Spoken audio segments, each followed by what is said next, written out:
반갑습니다. 지난 수요일에 이제 오지 않으신 분들이 많으셔서 우리가 말라기서의 주요 부분을 다시 한번 간단하게 살펴보도록 하겠습니다. 먼저 말라기서를 좀 펴시기 바랍니다. 구약성경 1321쪽 말라기서 1장을 좀 보시겠습니다. 구약성경 1321쪽 27쪽입니다. 이스라엘 백성들이 이제 하나님과 맺었던 그 시내산 언약을 어기고 그들이 범죄하자 하나님께서 선지자를 보내어서 타일로도 보시고 때로는 열국들을 들어서 때리기도 하셨지만 이스라엘 백성들은 계속해서 말을 듣지 않았습니다.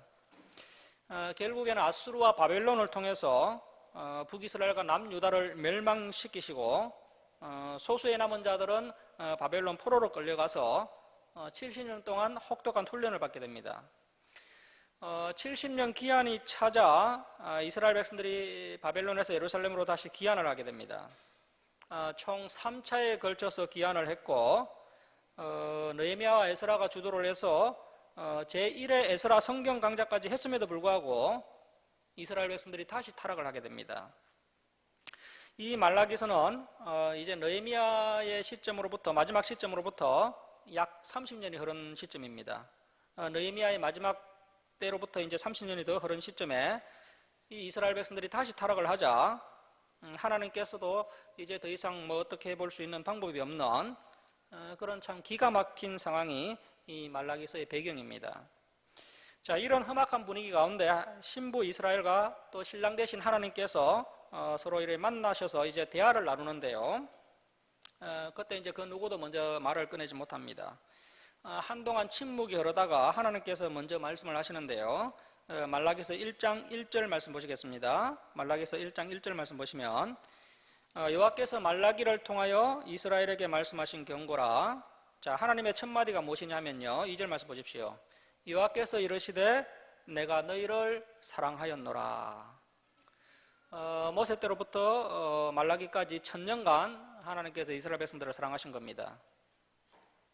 남편 대신 하나님께서 이렇게 먼저 사랑 고백을 하셨습니다. 내가 너희를 사랑하였노라 하나, 자, 그 하나님의 사랑 고백을 듣고 이스라엘 백성들이 뭐라고 하느냐면요, 너희는 이르기를 주께서 어떻게 우리를 사랑하셨나이까 하는도다. 이 하나님의 사랑 고백을 이스라엘 백성들이 이런 지하에 묵살해 버립니다. 이 말을 듣는 순간 하나님께서 앞이 캄캄해지시고 멍해지십니다. 하나님의 그 1000년간의 사랑 고백 앞에 주께서 어떻게 우리를 사랑하셨나이까 이렇게 대드는 이스라엘 백성들의 그 태도 앞에서 하나님께서 이제 큰 충격을 받으셔서 이스라엘을 400년 동안 떠나시게 되는데요. 이 400년에 하나님께서 떠나신 이 기간을 신구약 중간기라고 이야기합니다. 자, 말라기 2장 4절 말씀 보시겠습니다. 만군의 여호와가 이르노라. 내가 이 명령을 너희에게 내린 것은 레이아 세운 나의 언약이 항상 있게 하려 함인 줄을 너희가 알리라. 자, 2장 4절에 레이아 세운 나의 언약이 항상 있게 하려 함인 줄 너희가 알리라. 5절 말씀 보시면 레이아 세운 나의 언약은 생명과 평강의 언약이라. 자, 이 모세가 레위 지파 사람이죠. 그래서 이 레이아 세운 나의 언약은요, 모세가 세운 언약을 이야기합니다. 자, 그렇다면 이 모세가 세운 언약이 무엇입니까? 시내산 언약이죠. 이 시내산 언약이 더 구체화된 것이 레위기입니다. 자, 이 시내산 언약 레위기가 바로 옛 언약입니다. 옛 언약. 이 옛 언약을 줄이면 구약이 되는 거죠. 그래서 이제 구약 성경이 된 겁니다. 자, 레이아 세운 나의 언약은 생명과 평강의 언약이라. 자, 그래서 이제 이러한 이 구약, 이 율법들이요, 우리를 얽어매고 번거롭게 하는 것이 아니라요, 오히려 생명과 평강의 언약이라는 겁니다. 우리가 하나님의 말씀을 지키면 생명을 얻고 평강을 얻게 됩니다. 자, 그런데 이스라엘 백성들이 하나님과 맺은 이 시내산 언약, 이 율법을 던져버림으로 인해서 생명과 평강을 잃어버렸습니다. 자, 이제 3장으로 가겠습니다. 3장 1절 말씀 보시겠습니다. 3장 1절. 만군의 여호와가 이르노라. 보라, 내가 내 사자를 보내리니 그가 내 앞에서 길을 준비할 것이요. 하나님께서 그동안 여러 방법들을 다 동원하셨지만 이스라엘 백성들이 다시 타락을 하고 말았습니다. 자, 그래서 이제 하나님께서 새로운 계획을 세우시는데요, 이제는 하나님께서 직접 이 땅에 오셔서 문제를 직접 해결하시는 방법 외에는 다른 방법이 없습니다. 그래서 성자 하나님이신 예수님께서 직접 이 땅에 오셔서 인간의 제 문제를 해결해 주십니다. 자, 그런데 그 예수님께서 이 땅에 오시기 전에 사자가 먼저 온다는 겁니다. 이 사자가 바로 세례 요한입니다. 세례 요한이 예수님보다 6개월 먼저 와서 예수님의 길을 평탄케 했습니다. 계속 보시면 또 너희가 구하는 바 주가 예수님이 갑자기 그의 성전에 임하시리니 곧 너희가 사모하는 바 언약의 사자가 임하실 것이라. 자, 이 언약은요, 이 언약은 새 언약입니다. 새 언약. 새 언약의 사자가 바로 예수님이십니다. 앞에서 봤던 그 시내산 언약이 옛 언약 구약이고요. 그 구약은 짐승의 피로 맺은 언약입니다. 그런데 이 옛 언약은 이스라엘 백성들로 말미암아 완전히 깨트려져 버렸습니다. 자, 그래서 이 옛 언약이 완전히 깨트려져 버렸기 때문에 이제는 뭐 더 이상 어떻게 볼 수 있는 방법이 없습니다. 자, 그래서 결국 하나님이신 예수님께서 친히 이 땅에 오셔서 새로운 언약을 맺으시겠다. 그 예수님의 보혈의 피로 새로운 언약을 맺으시겠다. 그 새 언약의 사자를 통한 새 언약을 맺는 방법 외에는 다른 방법이 없다. 그렇게 말씀하고 계십니다. 자, 3장 2절 말씀 보시면 그가 임하시는 날을 누가 능히 당하며 그가 나타나는 때에 누가 능히 서리요. 그는 금을 연단하는 자의 불과 표백하는 자의 잿물과 같을 것이라. 자, 그래서 2절은요, 메시아이신 예수님이 오셔서 행하실 사역이 예언되어 있는데요, 초림과 재림 때의 사역이 혼합되어 있습니다. 자, 먼저 예수님의 이제 재림이 먼저 언급되고 있습니다. 예수님이 다시 오실 때, 재림하실 때, 그때 예수님은 이제 심판주로 오십니다. 예수님이 재림하시는 날, 그 악인들은 그 누구도 주님 앞에 바로 서 있을 수 없을 만큼 두렵고 떨리는 날이 될 겁니다. 자, 그리고 이제 예수님이 초림하신 것은요, 예수님이 이제 처음으로 이제 초림하신 것은 사람을 깨끗하게 하기 위해서, 특히 죄로부터 사람을 깨끗하게 하기 위해서 오셨습니다. 이스라엘 백성들은 메시아가 오셔서 로마의 압제로부터 자신들을 구원하는 그런 정치적인 메시아가 오기를 원했지만, 예수님께서 오셔서 구테타를 일으켜서 정권을 장악하고 세계를 정복하는 일을 하신 것이 아니라 죄 없으신 예수님이 직접 죄인들을 위해서 피를 흘려 죽으심으로 사람들을 죄로부터 해방시키는 놀라운 일을 행하셨습니다. 2절은 그러한 그 예수님의 초림과 재림의 사역에 대해서 말씀하고 있고요. 자, 이제 말라기서 4장 5절 말씀 보십시오. 4장 5절, 말라기서 4장 5절 말씀입니다. 보라, 여호와의 크고 두려운 날이 이르기 전에, 하나님의 심판의 날입니다. 하나님의 심판의 날이 이르기 전에 내가 선지자 엘리야를 너에게 보내리니. 이 엘리야 역시도 이제 세례 요한으로 보고 있습니다. 자, 6절 말씀 보시면요, 그가 아버지의 마음을 자녀에게로 돌이키게 하고 자녀들의 마음을 그들의 아버지에게로 돌이키게 하리라. 돌이키지 아니하면 두렵건대 내가 와서 저주로 그 땅을 칠까 하노라 하시니라. 자, 결국은 세례 요한이 와야 되고요, 그 세례 요한 뒤에 또 예수님께서 오시게 될 텐데, 만약에 그때에도 지금처럼 돌이키지 아니하면 하나님께서 이 유대인들을 심판하신다는 겁니다. 자, 그런데 유대인들이 어떻게 했습니까? 예수님이 오셨음에도 불구하고요, 그 예수님을 영접하지 않고 오히려 예수님을 십자가에 못 박아 죽입니다. 자, 그래서 이 유대인들이요, AD 70년에 로마 장군 티투스에 의해서 비참하게 멸망을 당하게 됩니다. 자, 이렇게 내가 와서 저주로 그 땅을 칠까 하노라 하면서 이제 구약의 문이 쾅 하고 닫히게 됩니다. 이스라엘이 출애굽의 기쁨과 감격으로 시작을 했지만 그 구약 성경의 일부가요, 예루살렘의 멸망, 그 예루살렘의 멸망으로 인해서 또 예레미야 애가의 그 슬픈 노래로 맞춰지게 되는 것을 보았습니다. 자, 구약의 일부가 그렇게 참 비참하게 마무리되었고요. 이제 구약의 2부는 이제 바벨론에서 포로되었던 바벨론에서 이제 70년 만에 다시 예루살렘으로 귀환을 하면서 그때 이제 그 에스라가 고백하기를 마치 꿈꾸는 것 같이 입에서는 우성과 혀에는 찬양이 가득했다. 이렇게 기뻐하면서 찬양하면서 그들이 예루살렘으로 귀환을 했지만 이제 1차 귀환을 한 지 불과 136년밖에 지나지 않았습니다. 느헤미야 마지막 시점으로부터 불과 30년 정도 지난 시점인데 이렇게 이제 이스라엘이 다시 급속도로 부패하고 타락해 버립니다. 그 하나님과의 마지막 대면식에서조차도 주께서 어떻게 우리를 사랑하셨나이까, 이렇게 이스라엘 백성들이 하나님의 사랑 고백을 거절해 버리니까요, 하나님께서 상심하셔서 이스라엘을 떠나시게 되고 이때로부터 이 사랑과 하나님과의 관계가 완전히 단절된 채 400년이 흘러가게 됩니다. 하나님의 이 무거운 침묵의 기간이 이 세례 요한이 등장하기까지 약 400년간 이어지게 되고, 이 기간을 신구약 중간기, 신구약 암흑기라고 이야기합니다. 지금부터 우리가 이제 신구약 중간사에 대해서 함께 살펴보도록 하겠습니다. 이 신구약 중간사는 한 서너 시간 정도 살펴봐야 하는 분량인데요. 오늘은 우리가 이제 40분 정도 간단하게 이제 살펴보겠습니다. 이 신구약 중간사를 좀 더 자세히 알고 싶으신 분은 유튜브에다가 노우호 목사님의 신구약 중간사를 한번 검색해서 들어보시기 바랍니다. 아주 자세히 잘 설명되어 있습니다. 자, 이 성경에서는요, 이 말라기, 구약의 말라기가 끝나면요, 바로 신약의 마태복음으로 이제 연결되지만 사실은 이 400년의 기간이 생략되어 있습니다. 이 신구약 중간기 400년 기간은 세계사적으로 보면 매우 중요한 사건들이 일어났던 정말 격변기였습니다. 우리가 이 신구약 중간사를 살펴보지 않고 바로 신약으로 넘어가면요, 이 신약 성경을 이해하는 데 애로가 있을 수 있기 때문에 우리가 간단하게나마 신구약 중간사를 살펴보는 것이 낫습니다.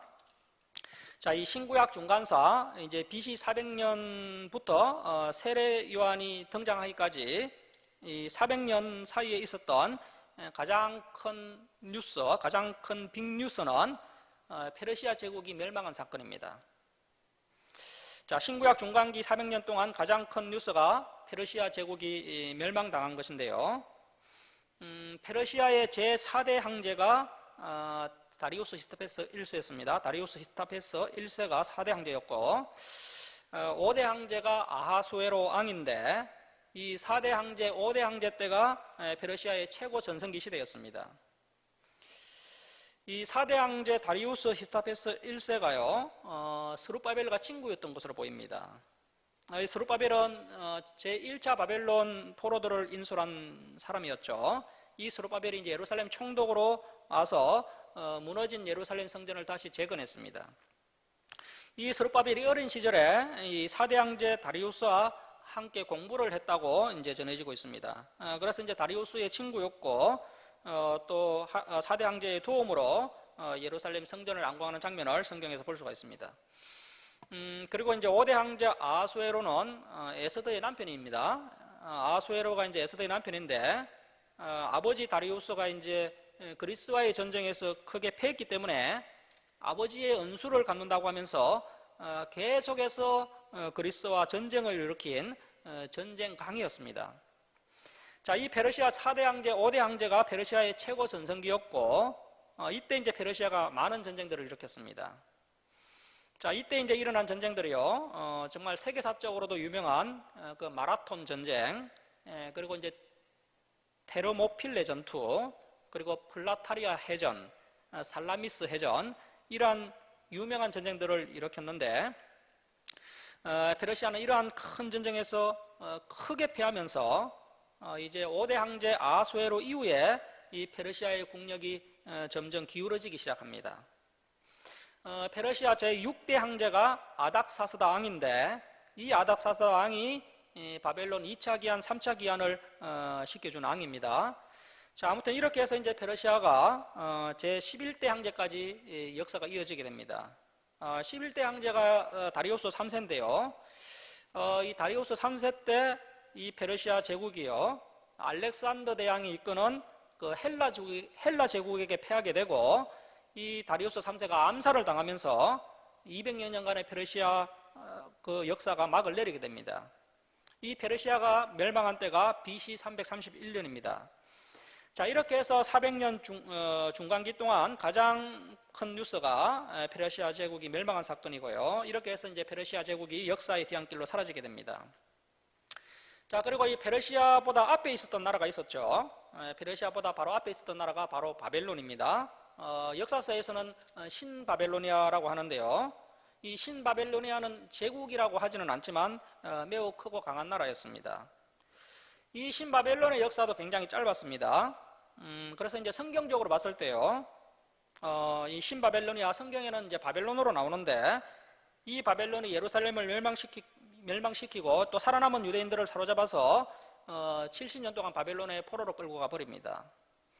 자, 그래서 이 바벨론은요, 유대인들이 70년 동안 훈련을 했던 그런 훈련장 역할을 했습니다. 이제 그 역할을 다 마치고 나자 이 바벨론이 이제 페르시아에게 멸망을 당했던 겁니다. 그래서 이제 그 다음에 등장한 나라가 이제 페르시아 제국이었고요. 그 페르시아 제국의 제1대 황제가 고레스, 역사서에서는 키루스라고 하는데 성경에는 고레스라고 이야기합니다. 고레스가 이제 바벨론 포로였던 유대인들을 1차로 이제 귀환시키는 것을 볼 수가 있죠.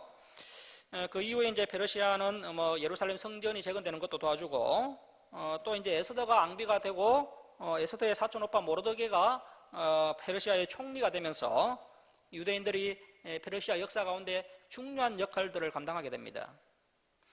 이 유대인들이 이제 페르시아 황제의 인정을 받으면서요, 이 에스라는 법률 자문관이 되고요, 또 느헤미야는 술 맡은 간원장이 되어서 이 술 맡은 간원장은 오늘날로 이야기하면 그 비서실장하고 같은 그런 높은 직책입니다.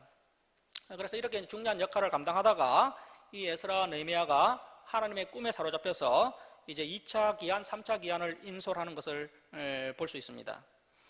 자, 결국은 이제 페르시아도 이제 국력이 쇠퇴해서 멸망을 당하는데요. 그래서 이제 이 페르시아 역사를 이렇게 성경적으로 보면 그들의 역사 중심에 하나님께서 계셨고, 하나님의 백성들이 또 그 페르시아의 역사를 주도해 갔던 것을 볼 수가 있습니다.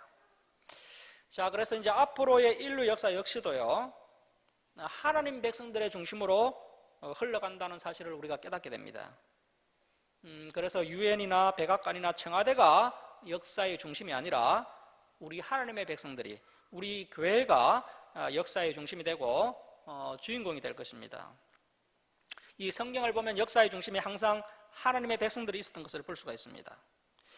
자, 당시 강대국이었던 바벨론, 그리고 당시 대제국이었던 페르시아, 이러한 나라들의 역사가요, 하나님의 백성들 중심으로 돌아가는 것을 볼 수가 있습니다. 자, 아무튼 이 신구약 중간사의 가장 큰 뉴스는 페르시아가 멸망한 사건입니다. 자, 이렇게 해서 이제 알렉산더의 헬라 제국이 등장하게 됩니다. 이 헬라 제국의 가장 큰 특징은요, 철학을 중요시했습니다. 알렉산더는 철학자, 우리가 잘 아는 사람이죠. 아리스토텔레스의 제자였고요, 또 헬레니즘에 완전히 사로잡힌 사람이었습니다. 이 알렉산더가 동방언정을 떠나면서 나는 헬레니즘, 헬라 문화의 전도사다라고 할 정도로요, 헬레니즘 문화에 푹 빠진 사람이었습니다. 자, 나중에 이 헬라 제국이 이제 로마 제국에 의해서 무너집니다.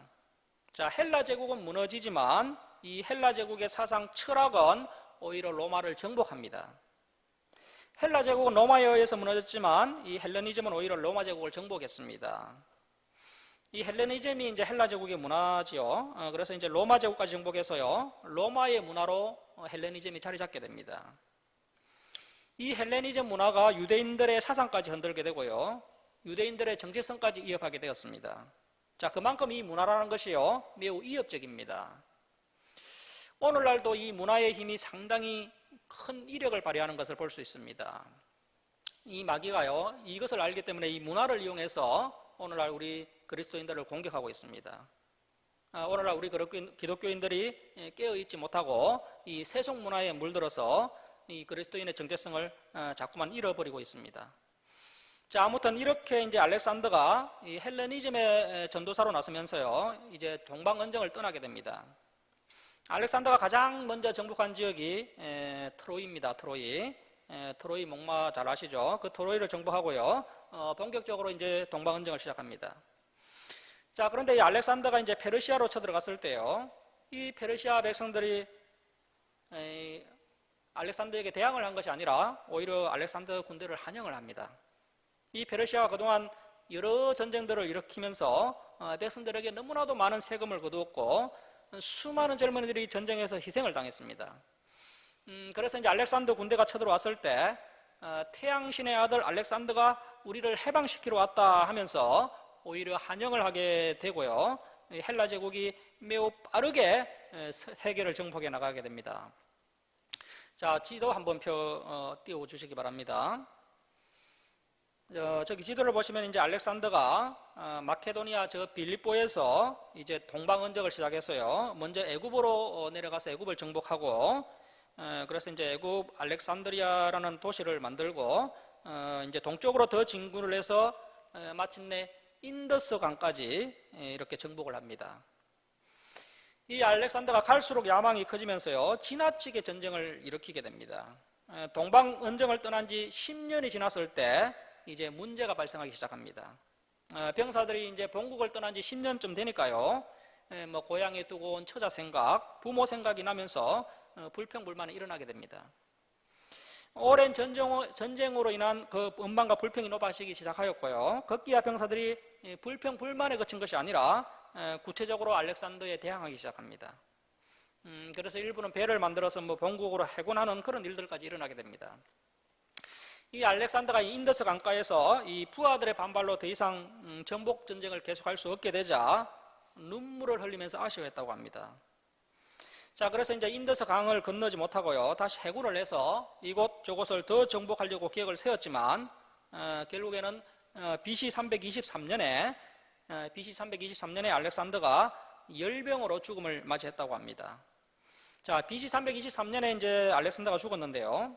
그때 알렉산더의 나이가 겨우 33살이었습니다. 자, 그래서 이제 대부분의 학자들은요, 알렉산더가 열병으로 세상을 떠났다 이렇게 추측하지만 또 한편으로는요, 이 알렉산더가 너무 전쟁을 지나치게 일으킴으로 인해서 그것에 이제 반발한 그 부하가 알렉산더를 암살한 것이 아닌가, 이러한 주장을 하는 역사학자들도 있습니다. 자, 이렇게 해서 이제 알렉산더가 죽고 나자요, 이 헬라 제국이 큰 혼란에 빠지게 됩니다. 자, 헬라 제국이 이제 큰 혼란에 빠지게 되면서요, 저 알렉산더 휘하에 4명의 장군이 있었습니다. 그 4명의 장군이 이제 카산더, 리시마커서, 톨레미, 안티고노스, 이 4명의 장군이 있었는데요. 결국에는 헬라 제국이 이 4명의 장군에 의해서 나라가 4등분이 되게 됩니다. 자, 다음 지도 한번 보시면요. 그래서 이제 첫 번째 카산더가 이제 마케도니아와 헬라 지역을 통치하게 되고요. 두 번째 이제 리시마커스는 투르키아와 비두니아 지역을 통치하게 됩니다.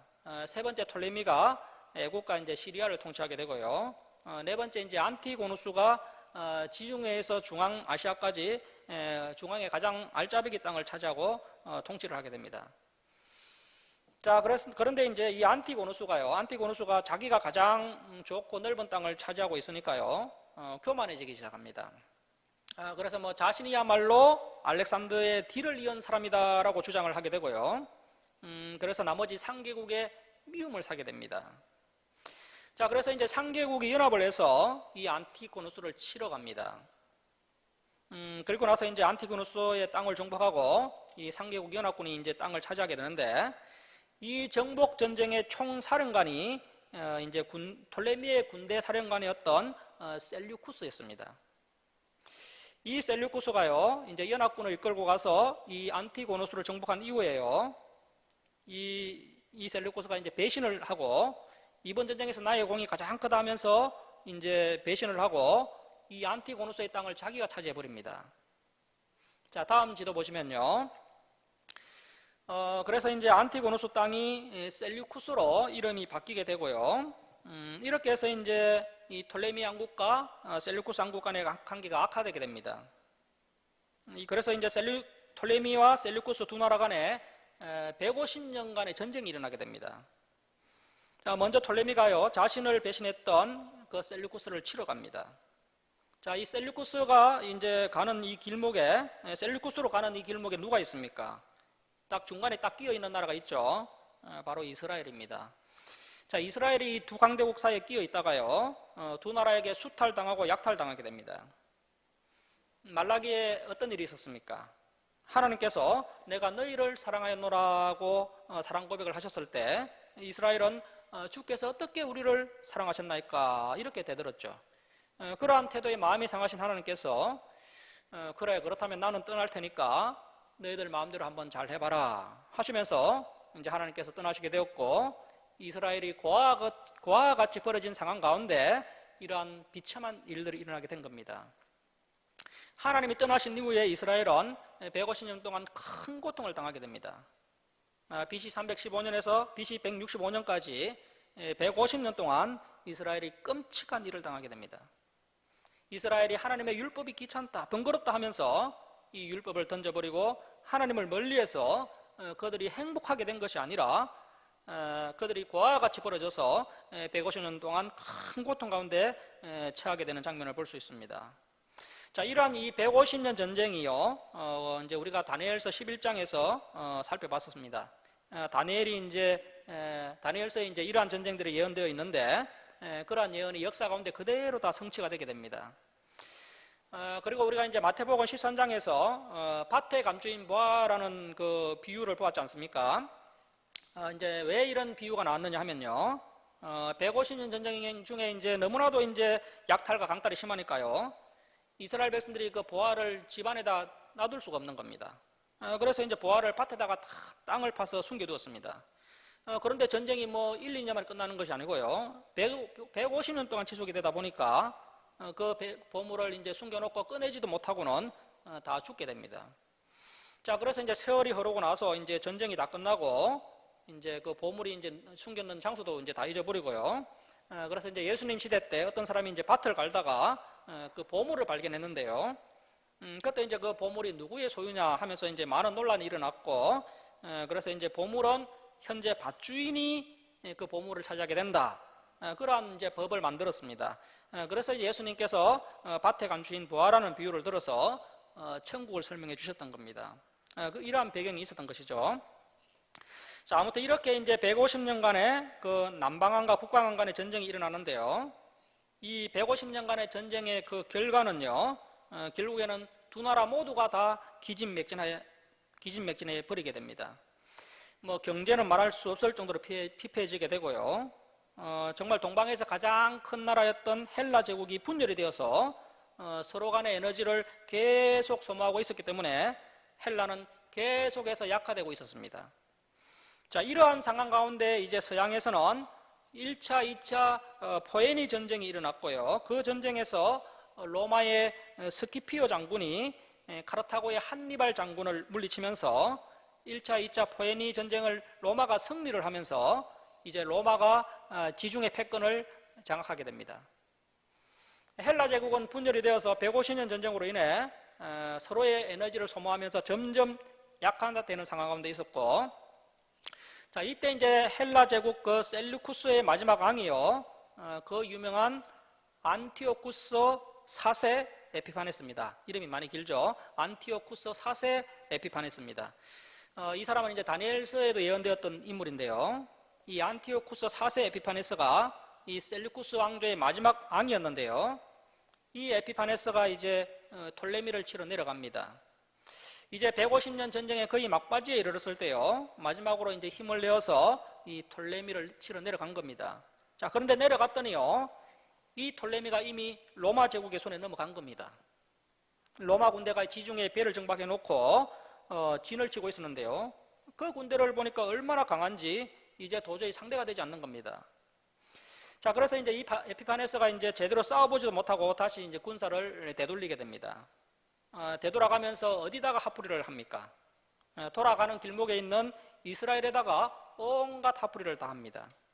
이 에피파네스가 나는 살아있는 신이다 하면서 자신을 신으로 섬길 것을 강요했고요. 또 하나님의 성전에다가 돼지피를 뿌리고, 또 그 성전 앞에다가 이방 신상을 세우고, 또 하나님의 율법책을 불태우고, 또 할례를 금지시키고, 또 경건한 유대인 650명을 바닥에 눕혀놓고요, 전차로 깔아서 죽이는 그런 온갖 악행과 만행을 저질렀습니다. 자, 이러한 건 역시 하나님께서요, 이스라엘을 떠나신 결과라고 할 수 있겠습니다. 이러한 내용들이 이제 다니엘서에 예언되어 있었는데 이 예언이 다 성취가 되었습니다. 자, 이때 이제 이스라엘이 그냥 뭐 당하고만 있었던 것이 아니고요. 이제 이들이 대항을 하게 되는데, 이제 이스라엘 제사장 출신인 마카비우스 가문에서 이제 독립운동을 주도하게 됩니다. 그들이 뭐 정면으로 싸우면 승리할 수가 없으니까요. 게릴라식 독립운동을 전개해서 6년 4개월 동안 그들과 이제 싸우게 되고요. 이러한 내용도 이제 다니엘서에 다 예언되어 있는 내용입니다.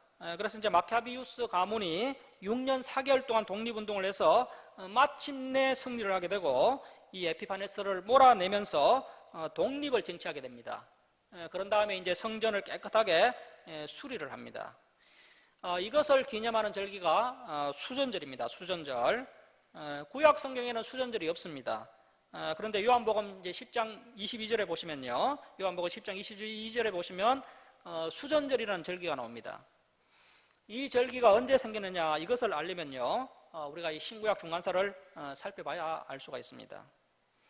자, 그리고 이 마카비우스가 제가 무슨 가문이라고 이야기했습니까? 이 가문은 제사장 가문입니다. 유다 지파가 아니죠. 다윗 자손이 아닙니다. 이들은 레위 지파 사람이고요. 레위 지파 중에서도 제사장 가문입니다. 이제 다윗 자손이 아닌 제사장 가문, 이 마카비우스 가문이요, 독립운동을 주도해서요, 이스라엘의 정권을 잡으면서 이 가문이 하소몬 앙가를 형성하게 됩니다. 자, 다음 이제 도표 보시면, 그래서 이제 하소몬 앙가의 가계도를 한번 보시면요, 이 하소몬 앙가의 선조가 마따디아스라는 아주 늙은 제사장입니다. 그래서 이제 마따디아스가 이제 제사장이었고 그 밑에 이제 삼형제가 있었는데요. 유다 마카비우스, 요나단, 시몬 이 세 명이 있었는데 시몬이 장남입니다. 그런데 유다 마카비우스가 가장 먼저 왕이 되었는데요. 왜냐하면 이제 독립운동을 진두지휘했기 때문에 가장 먼저 왕이 되고요. 그리고 나서 두 번째 그의 동생 요나단이 왕이 되고 그리고 가장 장남인 시몬이 가장 나중에 이스라엘의 왕이 됩니다. 자, 그리고 나서 이제 시몬의 뒤를 이어서 누가 왕이 되었느냐 하면 요한 히르카누스. 이 요한 히르카누스가 이제 시몬의 아들입니다. 자, 시몬의 아들 요한 히르카누스가 왕이 되는데요. 이 사람이 이제 에돔에 쳐들어가서 에돔 사람들을 강제로 할례를 시켜버립니다. 그렇게 해서 에돔 족속이 법적으로 유대인들로 이제 되게 됩니다. 유대인들로 이제 개종되게 됩니다. 혈통상은 이제 에돔 족속인데요. 이렇게 할례를 받고 유대인들이 된 겁니다. 자, 그래서 이 요한 히르카누스의 잘못된 열심으로요, 이제 에돔 족속이 법적으로 할례를 받아서 이제 유대인들이 된 겁니다. 그때 이제 에돔 족속의 대표가 누구냐면요, 헤롯입니다. 헤롯 집안입니다. 자, 이렇게 해서 이제 헤롯이 유대인에게 이제 발언권을 가지는 그런 길이 열리게 됩니다. 자, 요한 히르카누스가 이제 왕으로 있을 때 이 바리새인들 중에서 엘르아살이라는 그런 사람이 있었는데요. 이 엘르아살이 이제 바리새인인데 이 바리새인은 율법주의자들입니다. 율법주의는 나쁜 것이지만 율법을 주의 깊게 살펴보고 그 율법을 지키려고 하는 그런 모습은 좋은 모습입니다. 자, 그래서 이제 이 바리새인 중에요, 이 엘르아살이라는 사람이 방금 앞에서 설명드렸던 그 에돔 족속에게 강제로 할례를 시킨 이 사건을 이제 이해할 수가 없는 겁니다. 그래서 이제 바리새인들이 이 일에 대해서 불만이 많았습니다. 그래서 엘르아살이 요한 히르카누스에게 가서 아주 쓴소리를 하는데요. 당신은 다윗 자손이 아니지 않느냐? 제사장은 제사장에 만족해야지 왜 앙을 하고 있느냐? 그리고 당신의 어머니가 아수르로 포로로 끌려갔다가 다시 돌아온 모양인데 당신이 아수르 사람인지 유대 사람인지 의심스럽다 하면서요, 앙에게 지나친 말을 하게 됩니다. 자, 바리새인 엘르아살의 이 지나친 발언 때문에요, 이 요한 히르카누스가 이 바리새인에 대해서 안 좋은 감정을 가지게 됩니다. 자, 여러분, 우리가 이러한 내용들을 알아야지만 신약 성경이 이해가 됩니다. 신약 성경을 보면요, 사두개인과 바리새인들이 이제 나오는데요. 이 사두개인과 바리새인들이 계속 이제 대립을 합니다. 그들의 대립이 어떻게 해서 생겨났는지를 우리가 이런 신구약 중간사를 통해서 알 수가 있습니다. 자, 이때 이제 사두개인이 이 요한 히르카누스 왕에게 딱 붙어서 저 바리새인 엘르아살의 발언은 엘르아살의 개인 생각이 아니고 바리새인 전부의 생각입니다. 이렇게 이제 거짓 보고를 하게 되고요. 그래서 이제 하소몬 왕조와 바리새인 간에 깊은 골이 생기게 됩니다. 결국은 이제 알렉산더 얀네우스 왕 때는 바리새인들을 미워하는 정도가 아니라요, 이 바리새인들을 핍박을 합니다. 얼마나 핍박을 했느냐 하면은 바리새인 800명을 십자가에서 매달아 죽입니다. 그리고 십자가에 못 박힌 사람들의 그 가족들을 잡아다가요, 그 가족들의 혀를 잘라버립니다. 이런 악한 행동을 알렉산더 얀네우스가 하게 되고요, 이제 같은 민족끼리 이렇게 이제 괴롭힌 역사가 그동안 없었는데요, 이러한 역사 역시 하나님께서 이스라엘을 떠나신 이후에 일어나게 된 사건들입니다. 자, 그렇지만 이제 시간이 지나면서 이 하소문 왕가가 이제 깨닫게 됩니다. 그래도 바리새인들이 이 사두개인들보다는 낫다는 것을 깨닫게 됩니다. 이 바리새인들은 그래도 신앙이라도 있고 율법을 지키려는 그런 순수한 면이라도 있다는 것을 하소문 왕조가 알게 되고요, 오히려 왕에게 빌붙어서 왕을 이해하는 척하면서 온갖 악한 짓을 하는 이 사두개인들이 더 악하고 더 세속적이고 더 탐욕적이라는 것을 이 하소문 왕가가 깨닫게 됩니다. 자, 그래서 이제 알렉산더 얀네우스가 죽으면서 이제 자신이 그동안 그 바리새인들을 핍박한 것을 후회를 합니다. 자, 그 이후에 이제 알렉산더 얀네우스의 아내가 이제 왕이 되는데요, 그 아내 이름이 알렉산더 살로메입니다. 이 아내가 이제 왕이 됩니다. 알렉산더 살로메가 왕이 됩니다. 그래서 이제 알렉산더 살로메가 남편의 실수를 반성하면서 이제 바리새인들과 다시 이제 관계가 좋아지면서 사이좋게 지내게 됩니다. 자, 이러한 역사적 과정을 통해서요, 이제 바리새파와 사두개파 사이에 골이 깊어지고 대립이 생기게 됩니다. 그러다가 이제 알렉산더 살로메가 죽게 되고요, 그녀에게 또 2명의 아들이 있었습니다. 2명의 아들 중에 첫 번째 아들이 요한 히루카누스 2세, 두 번째 아들이 아리스토블루스 2세였습니다. 이미 알렉산더 살로메는 죽었고요, 이제 두 아들 중에 한 사람이 왕이 되어야 하는데 이 바리새인들은 장남에게 붙어서 율법상 장남이 왕이 되는 것이 당연하지 않습니까 하면서 요한 히루카누스 2세를 왕으로 세우려고 했고요, 사두개인들은 그런 게 어디 있느냐, 능력 있는 사람이 왕이 되어야지 하면서 아리스토블루스 2세를 왕으로 옹립하려고 두 파 간의 싸움이 일어나게 됩니다. 이때부터 이제 바리새인과 사두개인들 간의 갈등이 폭발하게 됩니다. 자, 이러한 역사적인 결과로요, 서로 대립하는 바리새인과 사두개인 이야기가 요한복음서에도 기록되어 있는 것을 볼 수 있습니다.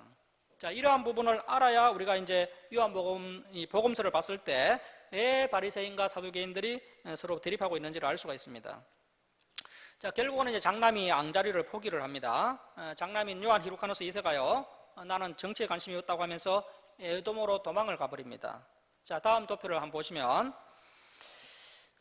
그래서 이제 그 에돔의 왕의 이름이 헤롯 안티파트 2세였는데요.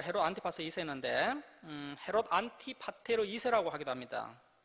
아무튼 이때 이제 장남 요한 히루카누스 2세가 에돔으로 망명을 가버립니다. 예수님이 태어나실 때 그 예수님을 죽이려고 했던 그 헤롯 대왕 아시죠? 헤롯 대왕의 아버지가 바로 이 헤롯 안티파트 2세입니다.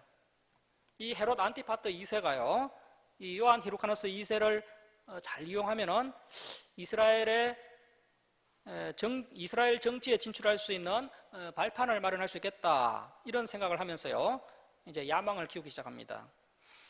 자, 이 헤롯 안티파트 2세가요, 이제 정치에 관심이 없어서 에돔으로 망명해 왔죠. 그런데 이제 요한 히루카누스 2세를요, 이 헤롯 안티파트 2세가요, 제가 말을 잘못했네요. 요한 히루카누스 2세가 이제 정치에 관심이 없어서 이제 에돔으로 망명해 왔는데, 이 히루카누스 2세를 이 헤롯 안티파트 2세가 자꾸 충동질을 하는 겁니다. 충동질을 자꾸 시켜서요, 이 동생 아리스토블루스 2세와 자꾸 전쟁을 하도록 부추기는 겁니다. 내가 도와줄 테니까 예루살렘 성에 있는 네 동생하고 한번 싸워서 네가 왕이 되어야 되지 않겠느냐, 이렇게 자꾸 충동질을 해서 결국에는 형제들 간의 전쟁이 일어나게 됩니다. 하지만 예루살렘 성이 워낙 견고했기 때문에요, 이 전쟁이 장기화되면서 결판이 쉽게 나지 않는 겁니다. 그래서 이제 계속 에너지 소비만 일어나게 됩니다. 그때 이제 이러한 분위기를 보고 다가온 사람이 있었는데요, 그 사람이 바로 로마 장군 폼페우스였습니다. 이 로마 장군 폼페우스가 이 전쟁이 아무리 봐도 결판이 나지 않는데 우리 로마가 좀 도와줄까 하면서요, 요한 히르카누스 2세에게 제안을 한 겁니다. 자, 그랬더니 이 철없는 요한 히르카누스 2세가요, 로마 군대의 도움을 받게 됩니다. 자, 이렇게 이제 헤롯과 로마 군대의 도움으로 자기 동생 아리스토블루스 2세를 몰아내고요, 이제 요한 히르카누스 2세가 이스라엘의 왕으로 등극을 합니다. 자, 등극을 하긴 했지만 누구의 도움을 받았습니까? 로마 에돔의 도움을 받았기 때문에요, 이제 로마 에돔의 꼭두가시가 되고 맙니다. 자, 이렇게 해서 이제 이스라엘의 하소몬 왕가의 왕권이요, 급격하게 추락을 하게 됩니다. 자, 이런 배경 가운데 결국에는 이 하소몬 왕조가 이제 무너지게 되고요, 이 사람들이 이제 왕권이 무너지면서 본래 그들이 제사장 가문이었기 때문에 다시 제사장 가문으로 돌아가게 됩니다. 이 사람들이 이제 예수님 시대 때 그 대제사장들입니다. 예수님 시대 보면 대제사장들 나오는데 바로 이 사람들이 이제 그 하소몬 왕가 출신들입니다. 자, 이렇게 이제 하소몬 왕가가 무너지게 되면서 이제 본래 자기 자리인 제사장 다리로 내려앉게 되고, 이제 로마가 이스라엘의 그 실권을 완전히 장악해 버립니다. 그리고 로마에게 계속해서 아부하고 뇌물을 바쳤던 이 헤롯 가문이요, 이 로마의 점수를 많이 따서 이 로마의 힘을 등에 업고요, 이 하소몬 왕가가 약해진 틈을 타서 이스라엘의 왕권을 이 헤롯이 차지해 버립니다. 이 헤롯 가문은 혈통은 에돔 족속이지만 할례를 받아서 유대인이 되었죠. 그리고 이제 로마의 아부를 잘해서 이 로마의 힘을 입어서 이 헤롯 왕가가 드디어 이제 이스라엘의 왕이 되는 이런 어처구니 없는 사건이 일어나게 됩니다. 그리고 이제 우리가 이제 신약 복음서를 보면요, 예수님이 태어나셨을 때 그 어린아이들을 죽이라고 명령했던 그 헤롯이 이제 저기 보면 그 헤롯 대왕입니다. 그래서 이제 예수님 출생 당시의 배경도요, 우리가 이제 이런 신구약 중간사를 봐야지만이 어떻게 해서 이제 이런 헤롯이 왕이 되었고 이런 일이 있었는지를 우리가 알 수가 있는 것이죠. 자, 이렇게 해서 이제 에돔 사람이요, 이스라엘의 왕이 되었습니다. 자, 거기에다가 이제 종교적으로는요, 크게는 이제 바리새파와 사두개파 사이에 골이 깊어져서 도저히 이제 회복 불능의 상태가 되었고요.